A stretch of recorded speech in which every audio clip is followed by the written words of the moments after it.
Friends, day 1 spoken English practice में आपका स्वागत है।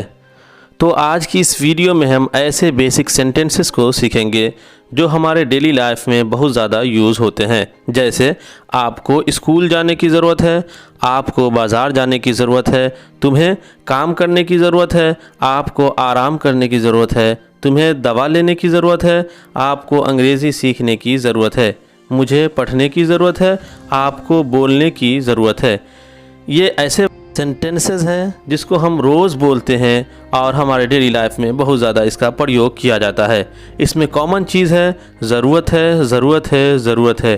तो इसके लिए हम यूज़ करते हैं नीड टू का प्रयोग करते हैं। जैसे आपको स्कूल जाने की ज़रूरत है, you need to go to school, you need to go to school. आपको बाज़ार जाने की ज़रूरत है, you need to go to the market, you need to go to the market. तुम्हें काम करने की ज़रूरत है, you need to do work, you need to do work.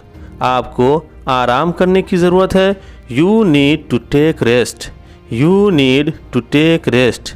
तुम्हें दवा लेने की ज़रूरत है, you need to take medicine, you need to take medicine. आपको अंग्रेज़ी सीखने की ज़रूरत है, you need to learn English, you need to learn English. मुझे पढ़ने की ज़रूरत है, I need to study, I need to study. आपको बोलने की ज़रूरत है, you need to speak, you need to speak. Friends, ये ऐसे सेंटेंसेस है जिसको हम रोज़ इस्तेमाल करते हैं। होमवर्क के तौर पर आपको 2 सेंटेंसेस देते हैं जो आप यहाँ कमेंट करके बताएंगे। आपको यहाँ पढ़ने की ज़रूरत है, आपको वहाँ जाने की ज़रूरत है। ये 2 ऐसे सेंटेंसेस हैं जिसको आपको बनाना है और कमेंट करके ज़रूर बताएं। Thank you so very much for watching this short video.